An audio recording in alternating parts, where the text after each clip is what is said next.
नमस्कार। युवा the power, युवाओं के जोश से लबालब आपके इस पसंदीदा शो में आपका स्वागत है। मैं हूं कुमार राजेश।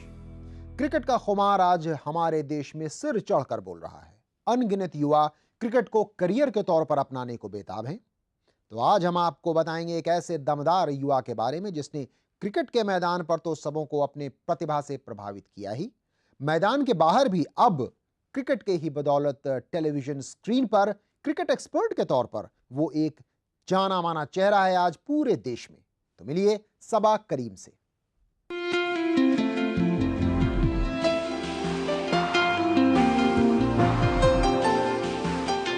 कभी किसी को मुकम्मल जहां नहीं मिलता, कहीं जमीन तो कहीं आसमान नहीं मिलता।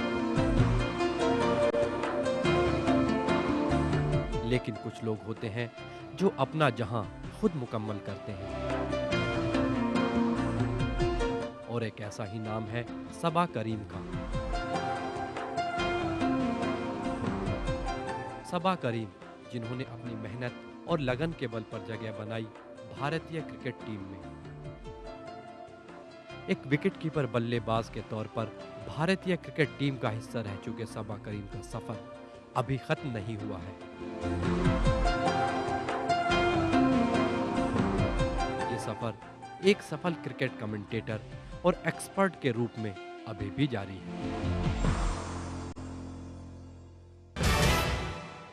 क्रिकेट के मैदान पर बिहार की तरफ से, ईस्ट जोन की तरफ से, बंगाल की तरफ से और भारतीय क्रिकेट टीम की तरफ से धमाकेदार बल्लेबाजी और धांसू विकेट कीपिंग कर चुके सबा करीम से मुझे मालूम है कि इस मंच पर अब आप बातचीत करने के लिए बेताब हो रहे होंगे। तो बुलाते हैं सबा करीम को युवा के इस मंच पर।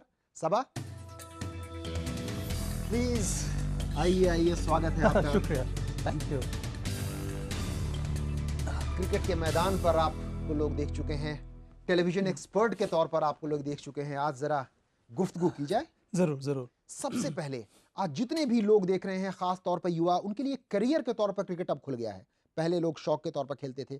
तो as an former cricketer of India और अब एक्सपर्ट ऑन क्रिकेट, क्या आप युवाओं को सुझाव देंगे क्रिकेट को करियर के अपनाने के लिए? अगर हाँ, तो किन किन सावधानियों के साथ? ज़माना बदल गया है राजेश, और मेरा तो ये मानना है कि अब युवाओं के लिए एक नया करियर ऑप्शन खुल चुका है। वो है क्रिकेट। क्रिकेट के साथ साथ स्पोर्ट्स भी एक करियर ऑप्शन है, और भी कई सारे डिसिप्लिन हैं जिसको आप इख्तियार कर सकते हैं।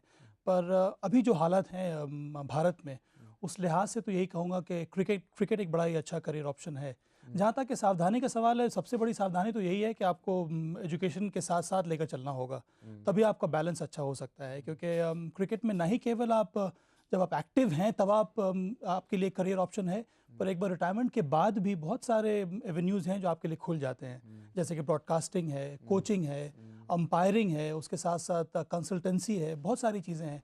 पर इन सब चीज़ों के लिए एजुकेशन बहुत ज़रूरी है। तो मेरी राय में तो यही है युवाओं के लिए कि खेलिए ज़रूर, पर थोड़ा बहुत पढ़ाई करना भी ज़रूरी है। खेलिए ज़रूर, लेकिन थोड़ी बहुत पढ़ाई करनी भी ज़रूरी है। और इस बात का सबक खुद हम सबा की ज़िंदगी से ले सकते हैं। सबा, ज़रा बताएं कि स्कूल के ज़माने में भी क्या आप क्रिकेटर थे? परिवार से क्या इजाज़त मिली थी? क्या तमन्नाएं थी? ज़रा शुरुआती दौर के बारे में। शौक़ तो बहुत पहले से ही था। स्कूल में जब जाते थे हम लोग, तभी से खेलने का शौक़ था। और सरप्राइजिंगली उस वक्त, चूँकि मैं पटना से बिलोंग करता हूँ, ज़्यादा क्रिकेट खेलने का उस तरह का एटमॉस्फेयर था नहीं। पर चूँकि इतना ज़्यादा शौक़ था, मेरे वालिद साहब इनफैक्ट बहुत ज़्यादा कीन थे कि मैं क्रिकेट को परस्यू करूँ। और मेरे लिए बड़ा ही आसान हो गया था एक करियर के रूप में चूज़ करना, कि बहुत जल्दी, करीब 14 साल की उम्र में ही मैंने अंडर 19 रिप्रेजेंट किया था नेशनल टीम को। तो वहाँ से, हाँ, इंडिया अंडर 19 टीम को रिप्रेजेंट किया था। तो वहाँ से मेरे लिए रास्ते बड़े साफ़ हो गए थे और खुल गए थे। पर उस वक्त का ज़माना अलग था, मेहनत करनी पड़ती थी। उस वक्त तो पटना से बहुत कम लोगों ने रणजी ट्रॉफी भी खेला था बिहार के लिए। बिहार से खेलते तो जब हम लोगों ने खेलना शुरू किया तो इनकरेजमेंट बहुत ज़्यादा मिला। एक, मैंने जैसे कहा कि वालिद साहब का इनकरेजमेंट था, उसके साथ साथ मेरी जो फैमिली थी वो बहुत ज़्यादा कीन थी कि मैं क्रिकेट खेलूँ। और सबसे बड़ी बात कि स्कूल से बहुत ज़्यादा इनकरेजमेंट मिला राजेश। खास करके सेंट ज़ेवियर्स में पढ़ता था, सेंट ज़ेवियर्स पटना के मैं स्टूडेंट था। वहाँ पर मेरे प्रिंसिपल मेरे पीछे पीछे लगे रहते थे कि नहीं, तुमको खेलना है, क्योंकि बहुत छोटी उम्र में उन लोगों को ये लग रहा था कि मेरे में प्रतिभा है। उसके बाद फिर मैंने +2 किया सेंट माइकल्स से, वहाँ पर भी बहुत ज़्यादा प्रोत्साहन मिला। शुरू से ही आपको प्रोत्साहन मिलता जा रहा था। बहुत लेकिन ज़्यादा। आपने एक बहुत खास बात कही जिसके ऊपर मैं आपका गौर करना चाहूँगा, आपका ध्यान लाना चाहूँगा। आपने कहा कि 14 साल की उम्र में हुँ। देश के लिए इंडिया के अंडर 19 टीम में आप चुने गए। मतलब ये कि उस समय तो लगा होगा कि पूरी जन्नत मिल गई, पूरी दुनिया आपके सामने खुल गई। 14 साल की उम्र में देश के लिए आप खेल रहे हैं हुँ, अंडर 19 में। हुँ। और मुझे याद है स्कूल के ज़माने में उस समय भी जैसे आपने कहा कि बिहार से किसी लिए रणजी खेला नहीं था। लेकिन यहाँ पर ज़िंदगी के कठिन लम्हे, डिफ़िकल्ट मोमेंट्स आते हैं कि उस धमाकेदार शुरुआत के बावजूद आपको बहुत वक़्त तक राष्ट्रीय टीम में, नेशनल टीम में मौका नहीं मिला। तो उन कठिन दौर में मुश्किलों का सामना जब आप कर रहे थे, कैसे अपने को आपको खुद आपने सँभाला? पॉजिटिव एनर्जी कहाँ से बताई आपने? क्रिकेट खुद एक ऐसा स्पोर्ट है जो बहुत कुछ सिखला देता है आपको। मुझे याद है कि जब 14 साल की उम्र में हम पहली बार गए थे बाहर खेलने के लिए वेस्ट इंडीज़, वो एक बहुत बड़ा लर्निंग प्रोसेस था। वहाँ पर इतने सारे लोगों से बातचीत हुई, इतने सारे क्रिकेटर से मुलाकात हुई, फॉर्मर इंटरनेशनल प्लेयर से मुलाकात हुई या फिर करंट क्रिकेटर से मुलाकात हुई, तो उन लोगों से बहुत कुछ सीखने को मिला। और सबसे बड़ी बात जो आदमी सीख लेता है वो ये है कि चाहे आपकी ज़िंदगी में जिस तरह के भी उतार चढ़ाव आए, अगर आपका एटीट्यूड पॉजिटिव रहेगा, अगर आपका माइंडसेट पॉजिटिव रहेगा, तो फिर आपको कोई भी नहीं हरा सकता है। और आपने सही कहा कि बहुत साल तक मुझे मेहनत करनी पड़ी। कई बार मुझे लगा कि अब मौका मिलने वाला है, दौरे पे भी गए, फिर भी वहाँ मैच खेलने को नहीं मिला, फिर वापस हताश लौटे, फिर एक बार मैदान पे जाना पड़ा, पर वही जोश था कि बस एक बार खेलना है। और उस वक़्त मुझे लग रहा था कि मेरा ये बड़ा शौक़ था कि अगर मैं इंडिया के लिए खेलूँगा तो मैं बिहार की तरफ से ही खेलूँगा, ताकि उस वक़्त किसी ने भी बिहार की तरफ से रिप्रेज़ेंट किया नहीं था। तो वो एक बड़ा ही अजीब किस्म का ज़ील था कि मुझे खेलना है तो फिर बिहार से ही खेलना है। पर उस वक़्त उतना सपोर्ट था नहीं सिलेक्टर्स की तरफ से, जहाँ तक कि बिहार के क्रिकेटर्स का सवाल है। उस समय का अब तो ज़माना था कि ज़माना बदल गया है, अब तो उस समय बहुत तो सारे लोग हैं जो बड़े-बड़े आ रहे शहरों हैं। से, दिल्ली से, हुँ, मुंबई से लोग हुँ, चुने जाते थे, छोटे-छोटे शहरों में। हुँ। अब धोनी ने शायद ट्रेंड बदल दिया है कि बिहार और झारखंड के लोग खेल ही नहीं रहे हैं, बल्कि जी, बाहर के जी। कप्तान हैं। छोटा-सा हम ब्रेक ले लें अगर आपकी इजाज़त हो तो? ज़रूर, ज़रूर। क्योंकि ब्रेक के बाद जब लौटेंगे तो आपको बताएँगे कि किस तरीके से दुःख के लम्हे सुख में बदल गए और आखिरकार सबा करीम को मौका मिला भारतीय क्रिकेट टीम की तरफ से खेलने के लिए। उसके बाद फिर उतार-चढ़ाव आए और अब किस तरीके से क्रिकेट की बदौलत इनका करियर चल रहा है, इन तमाम पहलुओं पर रोशनी डालेंगे इस छोटे से ब्रेक के बाद।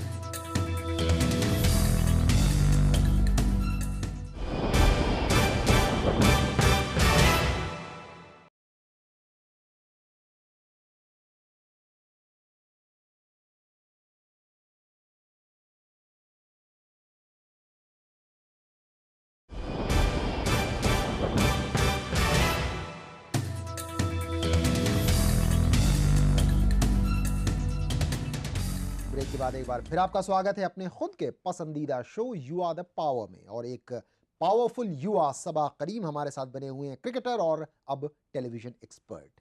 सबा, ब्रेक से पहले आपने बताया किस तरीके से बिल्कुल एक दुनिया मिल गई थी आपको जब 14 साल की उम्र में आपने अंडर 19 खेला था। उसके बाद जब आपको इंडिया के लिए ब्रेक मिला finally after long gap, this long I guess, उस बीच का सफर थोड़ा संक्षेप में बताएं, कैसे खुद को बरकरार रखा? इससे भी ज़्यादा ब्रेक था। और लॉन्ग था। क्योंकि एक्चुअली 89 में मुझे सबसे पहली बार मौका मिला था इंडिया रिप्रेजेंट करने का। मार्च में भारतीय टीम का दौरा हुआ था वेस्ट इंडीज़ का।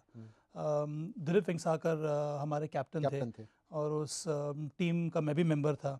तो वहाँ पर सिर्फ मैंने खूबसूरत जो जगह है वेस्ट इंडीज़ वो देखी, खेलने का मौका मिला नहीं एक मुझे। और काम किया था आपने, हाँ। पानी लेके जाते थे, ब्रेक में जाते थे। तो वो एक अजीब किस्म का अनुभव था। ये अलग बात है कि खेलने का मौका मिला नहीं, पर चूँकि इतने सारे लोगों के साथ वक़्त गुज़ारा तो उससे बहुत कुछ सीखने को मिला। फिर जब वापस आए तो ऐसा लगा मुझे कि सिलेक्टर्स मुझे भूल गए हैं। फिर उस वक़्त आई एम सॉरी टू तक इंटरप्ट यू, बीच में आपने एक डबल सेंचुरी लगाई थी धमाकेदार, मुझे याद है 230 रन या कुछ बनाए थे आपने। हाँ, मतलब सेंचुरीज़ तो काफ़ी बनाई मैंने, करीब 20-22 सेंचुरीज़ लगाई, पर सिलेक्टर्स को पता नहीं मेरी सेंचुरी पसंद नहीं आ रही थी, वो अलग बात है। और उसके साथ-साथ कीपिंग पे भी ध्यान था। पर अनफॉर्चुनेटली मौका मिल नहीं रहा था। तो मुझे उस वक़्त लगा कि अब या तो मैं क्रिकेट छोड़ दूँ या फिर मुझे कोई और राह देखनी होगी या फिर कोई और स्टेट देखना होगा जिसका जो रिप्रेजेंटेशन है वो ज़्यादा स्ट्रॉन्ग हो। तो इसी लिहाज से फिर मैंने बिहार छोड़कर बंगाल में चला गया खेलने के लिए और वहाँ से लकीली 1 साल या 1.5 साल के अंदर ही फिर मुझे इंडिया खेलने का मौका मिला, जो कि 96 में मेरा सपना पूरा हुआ। तो वो जो करीब 7-8 साल का जो अंतराल था वो कुछ ज़्यादा ही लंबा था। पर एक बात है कि अगर आपको अपने ऊपर विश्वास हो, अपने खेल के ऊपर विश्वास हो और फिर आपके साथ वाले, चाहे वो फैमिली हों या फ्रेंड्स हों या रिलेटिव्स हों, वो आपके साथ हो तो फिर आप लक्ष्य कभी भी हासिल कर सकते हैं। मेरे साथ लकीली कुछ ऐसा ही हुआ था। और वो आपने जो बताया कि रास्ता बिहार से नहीं मिल पाया तो बंगाल जाकर खेलना पड़ा, शायद इसके पहले अरुण लाल भी दिल्ली के होते हुए बंगाल से जाकर के उनको इंडिया खेलने का मौका मिला था? हाँ, कई ऐसे प्लेयर्स हैं जिनको अपने स्टेट्स स्विच करना पड़ा। उनको ये लगता था कि जितना भी वो कर रहे हैं उससे सिलेक्टर्स खुश नहीं है या फिर उनको मौका नहीं मिल रहा है। मेरे साथ ये बात नहीं थी कि मुझे मौका नहीं मिल रहा था। मैं बिहार का कप्तान था उस वक्त, ईस्ट जोन की कप्तानी कर रहा था। तो वैसी बात नहीं है, पर पता नहीं क्यों सिलेक्टर्स की राय अलग-अलग होती है। वैसे ही हम लोग का देश इतना बड़ा है, तो अगर आप 5 सिलेक्टर्स को बना लें तो हम लोग की राय अभी भी मिलती-जुलती नहीं रहती है जहाँ तक सिलेक्शन पॉलिसीज़ का सवाल है। पर उस वक्त भी कुछ ऐसा ही हुआ था। पर मुझे खुशी है कि जब मैं गया बंगाल खेलने के लिए, वहाँ पर वहाँ के लोगों ने मुझे बड़े अच्छे तरह से एम्ब्रेस किया, वहाँ के सिलेक्टर्स ने मुझे एक्सेप्ट किया, वहाँ के प्लेयर्स ने मुझे एक्सेप्ट किया और फिर वहीं से आगे चलकर मुझे खेलने का मौका मिला भारत के लिए। लेकिन हमारे तमाम युवाओं के लिए बहुत मजबूत और खास संदेश आपका है सबा की 7-8 साल तक 89 में आपको पहली बार इंडिया खेलने के लिए मौका मिला, भारतीय क्रिकेट टीम में आए, लेकिन मैदान में उतरे 96 में। इस दौरान अपनी मेहनत, अपनी ताकत और पॉजिटिव एनर्जी को बरकरार रखा आपने। लेकिन एक सवाल जो सबके जहन में आता है कि जो क्रिकेटर्स हैं, आइकॉन्स हैं, आप खुद भी एक आइकॉन हुँ। हैं। इतनी बड़े अगर आप आइकॉन हैं तो केवल एडवर्टाइजमेंट के बाहर देश के लिए भी कुछ आपको भूमिका के बारे में सोचना चाहिए। आपकी क्या राय है? मेरा ये मानना है कि जिस हिसाब से भारतीय खिलाड़ियों को प्यार मिलता है, उनके फैन से इतना बड़ा फ़ैन बेस है, चाहे वो भारत में हो या फिर हमारे जो नॉन रेसिडेंट इंडियंस जो हैं, जो सारे विश्व में फैले हुए हैं, इतना ज़्यादा प्यार और आपको इज़्ज़त मिलती है, तो इसलिए आपकी रिस्पॉन्सिबिलिटी जो है, आपकी जो ज़िम्मेदारियाँ हैं, वो बढ़ जाती हैं एज अ क्रिकेटर। देश के प्रति, as a cricketer, as an ambassador, as a role model. सिर्फ ये कहना कि मेरा मैदान पे अच्छा प्रदर्शन रहेगा, फिर मैदान के बाहर मैं अपने आप को नॉन कंट्रोवर्शियल फिगर की तरह रखूँगा, वो उतना काम नहीं कर रहा है। उससे ज़्यादा भी आपको बढ़कर सामने आना होगा, क्योंकि किस तरीके से सबा? क्योंकि आप एक आज के युवाओं के लिए एक रोल मॉडल हैं। तो ज़्यादा आपको विकास के बारे में सोचना होगा, ज़्यादा कंस्ट्रक्टिवली आपको कंट्री के बारे में सोचना होगा। आप किस तरह से आप मदद कर सकते हैं कि हमारा जो न्यू एरा जो शुरू हो रहा है, उसमें आप किस तरह से कंट्रीब्यूट करें। आपको कुछ ना कुछ सीरियस स्टैंड्स लेने होंगे, चैरिटेबल कॉज में आपको इन्वॉल्व होना होगा, और जो ज़्यादा पॉलिटिकल इश्यूज़ हैं उसके बारे में आपको अपनी राय पेश करनी होगी, क्योंकि आज के जो युवा हैं वो आपको सुनना चाहते हैं। चाहे आप फिल्म स्टार्स की बात करें या फिर क्रिकेटर्स की बात करें, ये दो ही लोग हैं जिनकी इतनी ज़्यादा इज्जत है। तो और अगर आप सामने आएंगे, देश के सामने आएंगे और युवाओं से बातचीत करेंगे इन सब बारे में, इन सब मुद्दों पर, चाहे वो पॉवर्टी हो, चाहे वो पॉपुलेशन का मुद्दा हो, चाहे वो इन्वायरमेंटल इश्यूज़ हो, या फिर जिस तरह का हादसा हुआ पिछले दिनों, मुझे लगता है, हाँ, तो मुझे लगता है कि ये एक बड़ा ही शानदार मैसेज आएगा युवाओं के लिए, और इस दिशा में मेरे ख्याल में अभी और भी बहुत काम करना है इन क्रिकेटर्स को। जी हाँ, ज़रूर। आपने बहुत ही महत्वपूर्ण बात कही है, और लेकिन यहीं पर हम लेते हैं एक महत्वपूर्ण ब्रेक, छोटा सा ब्रेक। लेकिन ब्रेक के बाद जब लौटेंगे तब कुछ और अहम बातें ज़रूरी हैं। सबसे बड़ा सवाल ये कि आखिर क्रिकेट ही क्यों, बाकी खेलों के साथ कहीं कोई नाइंसाफ़ी तो नहीं हो रही है? दूसरी बात कि क्रिकेट के करियर अगर आपका ख़त्म हो गया तो किस तरीके से आप सबा के तरीके से एक और करियर ऑप्शन भी इख्तियार कर सकते हैं? इन सवालों के जवाब हम ढूंढने की कोशिश करेंगे इस छोटे से ब्रेक के बाद।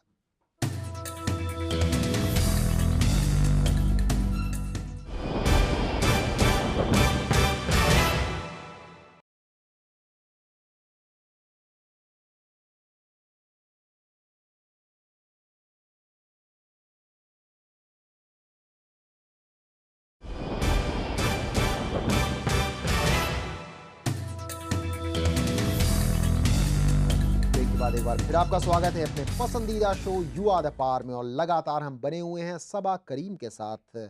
बतौर क्रिकेटर एक और दूसरा पक्ष में जाना चाहूंगा। आप खुद राष्ट्रीय और अंतर्राष्ट्रीय क्षितिज पर बहुत जगह जा चुके हैं। जब आप दौरों पर जाते हैं, खेलते हैं, तो क्रिकेट के अलावा उस दौरे के दरमियान कुछ इंस्पिरेशन आप खुद भी अपने लिए लेते हैं, कहीं और से भी, क्रिकेट के मैदान के जरिए ही? बहुत बार ऐसा हुआ है राजेश, पर मुझे एक वाक़या याद है, और ये युवाओं के लिए है कि इससे बहुत कुछ सीखने को मिलता है कि हम लोग 96-97 में सीज़न में हम लोग साउथ अफ्रीका गए थे खेलने के लिए।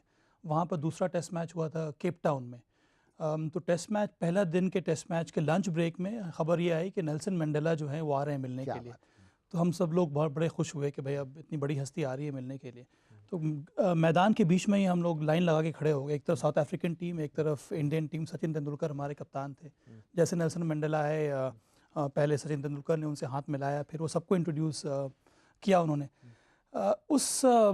वहाँ से मैंने बड़ी एक अच्छी चीज़ सीखी नेल्सन मंडेला से, कि जिससे वो मिल रहे थे, चाहे वो मुझसे मिले या फिर अजहरुद्दीन से मिले या फिर सचिन तेंदुलकर से मिले, सबसे पहले उन्होंने यही कहा कि I am deeply honoured to meet you, क्या I am so humble to meet you. वाह। तो इतनी बड़ी हस्ती अगर ये कह रही है आपसे कि आप मेरे देश में आए हुए हैं, मुझे बहुत खुशी हो रही है आपसे मिलकर, या फिर मैं ऑनर्ड हूँ आपसे आपसे मिलकर, तो इससे बड़ी तालीम आपको स्कूल की किताबों में नहीं मिलेगी। और वहाँ से ये मुझे लगा कि जितना कुछ अचीव कर लीजिए आप, पर अगर आप हम्बल हैं तो फिर सारी दुनिया आपके सामने हो जाती है। विनम्रता का कोई जवाब नहीं है। You must be humble. जैसा कहते हैं कि जब फलदार वृक्ष झुक जाते हैं, तो आजकल के महात्मा गांधी समझे माने नेल्सन मंडेला का आपने बहुत ही भावुक उदाहरण दिया। लेकिन एक सवाल जो पूरा देश बार बार करता है वो ये कि आखिर क्रिकेट ही क्यों, बाकी खेलों के साथ इतना सौतेला व्यवहार क्यों? सबा ये बड़ा टेढ़ा सा सवाल है, पर इसमें क्रिकेट का कोई दोष नहीं है राजेश। और मैं इसलिए कह रहा हूँ क्योंकि मैं दूसरे स्पोर्ट्स में भी इन्वॉल्व हूँ और मैं चाहता हूँ कि दूसरे स्पोर्ट्स का भी विकास हो। पर परेशानी एक तो ये जो कम्युनिकेशन है गवर्नमेंट एजेंसीज़ में या फिर उस स्पोर्ट्स फेडरेशन में, वो नज़र नहीं आती है। फाइनेंसिंग जो स्पोर्ट्स बजट में होनी चाहिए वो अभी भी बहुत ज़्यादा कम है।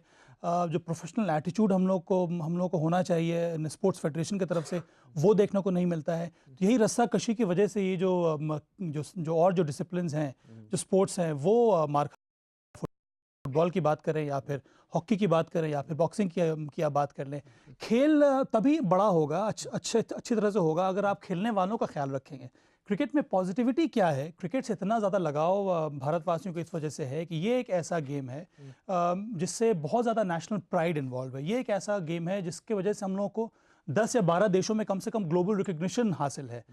इस वजह से इतना ज़्यादा पैशनेट हो जाते हैं हम लोग, एक तरह का जुनून हम लोग के अंदर आ जाता है जब भी भारत मैच खेलता है। इसलिए अगर आपको स्पोर्ट्स का विकास करना है, चाहे फुटबॉल की बात करें, तो बहुत ज़रूरी है कि आप अपने गेम को इम्प्रूव करें ताकि हम दूसरे देशों के साथ कम से कम एक शानदार चुनौती पेश कर पाएँ, जो कि भारत इस समय कर रहा है। चूँकि कुछ ना कुछ गर्व की बात आ जाती है, क्रिकेट में कर पा रहा है, क्रिकेट में बाकी कर खेलों पा में रहा है। नहीं कर पा रहा है। चूँकि गर्व की बात आ जाती है, इसलिए इतने सारे जो भारतवासी हैं वो इस गेम से इतना ज़्यादा जो इन्वॉल्व हैं। नेशनल प्राइड इज इन्वॉल्व, और क्रिकेट में आप जीतते हैं, हारने से ज्यादा जीतते हैं, इसलिए बाकी खेलों के मुकाबले शायद आगे है क्रिकेट। लेकिन अब अहम सवाल जो कि माता पिता जानना चाहेंगे, क्रिकेटर्स खुद जानना चाहेंगे कि बतौर क्रिकेटर आपका करियर ठीक है, लेकिन 30 से 40 की उम्र तक आप रिटायर हो जाते हैं, बाकी पूरी जिंदगी पड़ी है, कम से कम आधी जिंदगी, तो जैसे आपने करियर बनाया उससे बाकी लोग भी सबक लेंगे। इससे हम आपसे जानना चाहेंगे कि कैसे क्रिकेट का करियर आपका खत्म हुआ अचानक, और उसके बाद बाकी करियर आपने कैसे डेवलप किए? सबसे पहली बात, मेरा क्रिकेट करियर कुछ ज़्यादा ही जल्दी ख़त्म हो गया क्योंकि मुझे क्रिकेट बॉल इंजरी हो गई थी आँख में।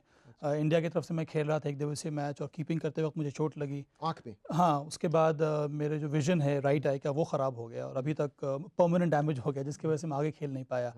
पर ये एक अजीब विडंबना है कि एक कॉमन मैन का करियर जो है वो 30 या 35 साल में ही फूलना शुरू होता है और full उसके blossom। बाद आप तरक्की करते जाते हैं। जहाँ तक कि स्पोर्ट्स का करियर होता है वो 30-35 तक आके ख़त्म हो जाता है। उसके बाद आपको और आगे सोचना पड़ता है कि आपको क्या करना है। इसलिए जो मैंने पहली बात कही थी कि अगर आपके पास एजुकेशन है तब उसके साथ साथ आपको जो क्रिकेट एक्सपीरियंस है उसको आप बहुत सारे चीज़ों में लगा सकते हैं। जैसे कि ब्रॉडकास्टिंग, आप उसमें कमेंटेटर बन सकते हैं या फिर आप मीडिया में इन्वॉल्व हो सकते हैं, आप एक क्रिकेट एनालिस्ट बन सकते हैं या फिर आप एक क्रिकेट मीडिया एनालिस्ट बन सकते हैं, आप जैसे एक क्रिकेट कि- एक्सपर्ट बन सकते हैं, जैसे जो कि जिस सबा जिस करीम तरह हैं। के हाँ जिस तरह से मैं काम कर रहा हूँ। उसके साथ साथ क्रिकेट कोचिंग आप इन्वॉल्व हो सकते हैं, उसके ऊपर से आप अंपायरिंग कर सकते हैं। स्टेट एसोसिएशन में या फिर डिस्ट्रिक्ट एसोसिएशन में आपको एक कोच की ज़रूरत है, एक फिजिकल ट्रेनर की ज़रूरत है, एक फिजियोथेरेपिस्ट की ज़रूरत है, उसके साथ साथ एक मोटिवेशनल गुरु की ज़रूरत है। तो बहुत सारे ऐसे एवेन्यूज़ हैं जो कि खुल जाते हैं। तो अगर आप सही दिशा में चल रहे हैं, अगर आप की सोच है कि मुझे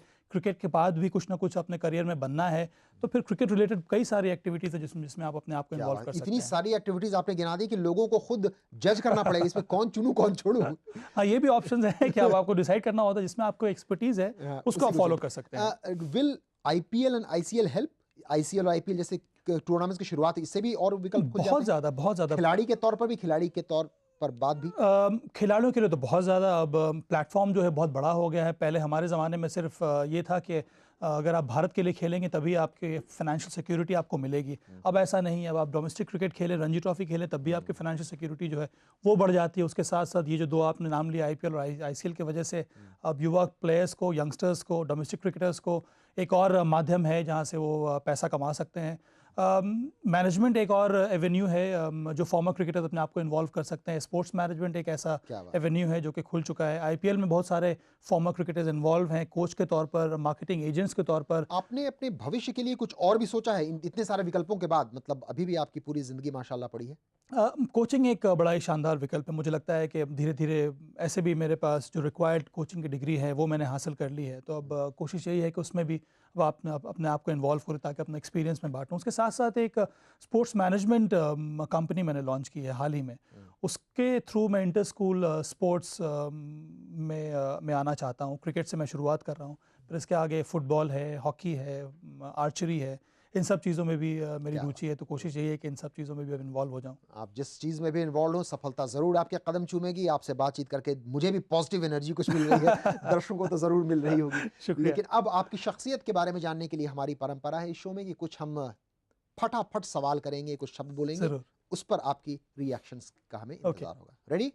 इजाजत है? ज़रूर ज़रूर। शुक्रिया। Time, peace, life, beautiful, success, temporary, हार, डिफीट, फेज ऑफ लाइफ, गुस्सा, एंगर। अनवांटेड। जिंदगी में आगे बढ़ने के लिए सबसे ज्यादा जरूरी कौन सी चीज है? To be a good person. अपनी किस्मत पर ज्यादा भरोसा करते हैं या अपनी मेहनत पर? मेहनत पर। अगर जिंदगी के अब तक के जो लम्हे आपने गुजारे हैं, सबसे फनीएस्ट, जिसको सोच करके खिलखिला पड़ते हैं, हम मुस्कान आ जाती है आपके चेहरे पर, वो कौन से लम्हा है? वो एक लम्हा है जब मैं क्रिकेट खेल रहा था और मैं कीपिंग कर रहा था। उस वक्त मैं बैट्समैन ने शॉट मारा, बॉल ऊपर गई थी, कैच लेने भागे। मेरे साथ थे वेंकटेश प्रसाद जो कि कन्नड़ में बोल रहे थे और मैं अपनी तरफ से हिंदी में बोल रहा था। मैं बोल रहा था कैच मेरा, वो कह रहे थे कन्नड़ में कैच मेरा है। और बाद में ये हुआ कि बॉल सामने गिर गई, हम दोनों खड़े रहे। तो कप्तान थे हमारे सचिन तेंदुलकर, उन्होंने बड़ी डांट लगाई थी उसके बाद। किसको, आपको या दोनों को? उसके बाद से हम लोगों ने ये सोच लिया कि अब जो भी कम्युनिकेशन होगा मैदान पे वो सिर्फ अंग्रेजी में होगा और किसी चीज़ में नहीं होगा। मुझे लगता है वो परंपरा अभी तक चल रही है भारतीय टीम में। वंडरफुल। चलिए, आपने एक लेसन भी बता दिया सब लोगों के लिए। एक और चीज, biggest lesson in your life? To always believe that success is waiting for you just round the corner. Wonderful. इतनी पॉजिटिव एनर्जी से हुई बातचीत तो शायद बहुत कम ही हुई होगी, लेकिन आपका बहुत बहुत शुक्रिया मैं अदा करूं इससे पहले एक मैसेज, एक संदेश सबा करीम की तरफ से हमारे दर्शकों के लिए, खासतौर पर युवाओं के लिए। दो बातें मैं कहना चाहूँगा आज के युवाओं के लिए। सबसे बड़ी बात यह है कि विनम्रता बहुत ज़रूरी है। अगर आप विनम्र हैं तो जो भी आप चाहें उसको आप पूरा कर सकते हैं। और दूसरी बहुत बड़ी बात यह है कि सपना देखना हम लोगों को शुरू करना होगा। अगर आप सपना देखेंगे, उस पर आप मेहनत करेंगे, तभी अपने सपनों को आप सच्चाई में परिवर्तित कर सकते हैं। तो मेरी यही गुजारिश है कि मेहनत कीजिए, अपने सपने के बारे में सोचिए और कड़ी मेहनत के बाद ये जो आपका लक्ष्य है वो भी आपको ज़रूर मिलेगा। वंडरफुल। मतलब कि unless you dream you will not be able to realise your dream. जब तक आप सपने देखेंगे नहीं, तब तक आप उन्हें साकार कैसे करेंगे? बहुत खूब सबा, आपका बहुत बहुत शुक्रिया। धन्यवाद। तो ये थे आज के पावरफुल युवा शख्सियत, सिर्फ आपके लिए, सिर्फ प्रज्ञा चैनल पर, युवा द पावर में। लेकिन जाने से पहले, आपसे रुखसत होने से पहले, आपको हम जरूर बताना चाहेंगे कि आपकी राय, your opinion, how important it is for us. और आप अपनी राय हमें 3 तरीकों से भेज सकते हैं। अगर आप SMS करना चाहें तो अपने मैसेज बॉक्स में जाइए, लिखिए युवा स्पेस मैसेज स्पेस अपना नाम और इसे भेज दीजिए 560068। अब बताते हैं आपको अपना ईमेल ID, जो कि है yuvathepar@pragyatv.com। और आप हमें पत्र भी लिख सकते हैं और इसके लिए हमारा पता है युवा द पार, Pragya TV, plot number 13, sector 16A, film city, Noida. तो आज के युवा द पार में इतना ही, लेकिन इस वादे के साथ हम ले रहे हैं आपसे इजाजत की अगली मुलाकात में एक और दमदार, शानदार, जानदार युवा शख्सियत होगी हमारे साथ। तब तक के लिए मुझे दीजिए इजाजत। नमस्कार।